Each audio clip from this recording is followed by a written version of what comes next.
It's not so much about being a warrior of persuasion in selling. We need to be engineers of value and do the engineering in partnership with the customer.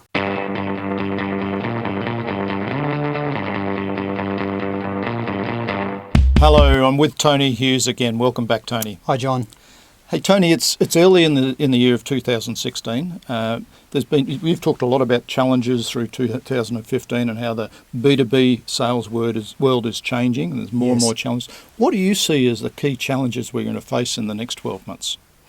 Well, I think economically, the economy, the Western world economy, is going to be pretty tough for the next few years, maybe as long as 5 to 7 years. So I don't think there's going to be a big recession or anything, but I just think every purchasing decision inside an organisation is going to get scrutinised. It's just limping along the economy, isn't it? It is. So when you combine that with some other trends that are just remaining with us, so buyers tend to be very risk averse and are sceptical of the claims made by sellers. Increasingly inside organisations, they're also looking for consensus. The reality is there's more than 5 people or 5 buying groups in big organisations involved in every decision. Well, the Challenger sale research indicates 5.4 is the average, right? In large or medium to large corporates. Yeah, it's true, and it's not 5.4 people; it's 5.4 committees or bunches of people with competing agendas. So, increasingly, what happens is the old model of selling, where you track down those individual buyer personas and craft and tailor your message to them, so that when they all sit around that boardroom table at a later date, they go, "Yep, we know this supplier, we're comfortable, let's go ahead." That's not the case today. They may know us, but they can't reach agreement internally. They can't achieve consensus internally. They don't want to cross-fund each other's initiatives with who's deriving the greatest benefits. So that's the key message coming out of the Challenger Customer book that I've just read. Yeah, which actually is really a brilliant book.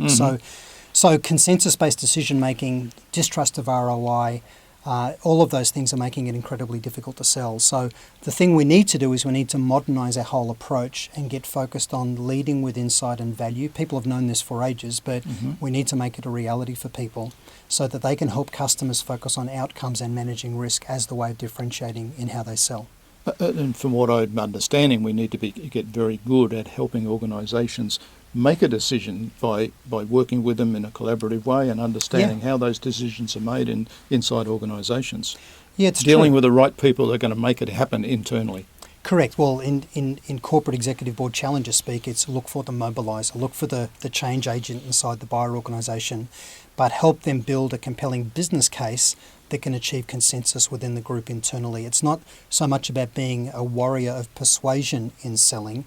We need to be engineers of value and do the engineering in partnership with the customer. So you see that as a key change in the way we approach the business of B2B business of selling in the next 12 months? Yes, and in many instances we're just going to have to get over the fact that average deal sizes are going to be smaller and that we need to invest in longer term relationships with our customers, that those revenues will come over the medium and long term. We're not going to get huge revenue hits up front with people anymore.